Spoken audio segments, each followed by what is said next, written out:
എന്താണ് ക്ഷത്രിയ കുലമെന്ന് അറിയാൻ വയ്യാത്തതുകൊണ്ട് പറയുന്നതാണ്. ഈ രാജാവിന് മാത്രം ക്ഷത്രിയനാക്കാൻ വേണ്ടി ചെയ്തിരിക്കുന്ന വേല എന്താണ്? ഈ താന്ത്രിക പ്രകാരം ഈ തന്ത്രി ചെയ്ത് ഒപ്പിച്ചത് ഏറ്റവും വലിയ ഒരു നാശപ്പെട്ട കർമ്മം. അതേ നമുക്ക് പറയാം. ഈ 41 അല്ലെങ്കിൽ 3 മാസമോ മുറയ്ക്ക് ജപിക്കുക. ആ നവകലശ പൂജയിൽ എത്രയേ സ്വർണ്ണക്കുടം, വെള്ളിക്കുടം, ചെമ്പുകുടം ഇങ്ങനെ വന്നിട്ട് അവസാന ദിവസം ഒരു പശുവിന്റെ മുറയ്ക്ക് ജപിക്കുകയാണ്. ഇങ്ങനെ മാറിയിരുന്ന് ജപിക്കുക.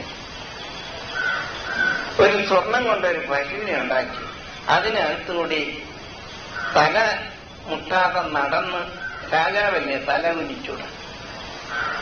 അപ്പൊ അങ്ങനെയുള്ള രാജാവിനെ ആക്കിയെടുക്കാൻ ഈ സ്വർണ്ണ പശുവിനകത്തുകൂടി കയറണം. അപ്പൊ ഇതൊക്കെ പറഞ്ഞ് നമ്മളെ അടകുടി കിടപ്പുകാരനാക്കിയ മാറ്റിയ ഒരു കർമ്മദോഷത്തിൽ നിന്ന് നമുക്ക് എവിടെ പിന്മാറാൻ കഴിയും? സാധിക്കില്ല. അവരൊന്നും ചെയ്തില്ല. അവസാനം ഇത് വെട്ടിക്കുന്നതൊക്കെ പിടിച്ചിട്ട് ശ്രീപത്മനാഭൻ ദാനം ചെയ്തു എന്ന് പറയുന്ന കഥയും എഴുതി പിടിപ്പിച്ചിട്ടുണ്ട്. ഇത് എന്തെന്നാണ് ഈ ശ്രീപത്മനാഭനെ കൊണ്ടേ കൊടുത്തത്? ഈ വാളാണ് വെട്ടിക്കൊന്നത്. ഇതെങ്ങനെയാണ് നിങ്ങൾ ധരിച്ചെന്ന് എനിക്കറിയില്ല.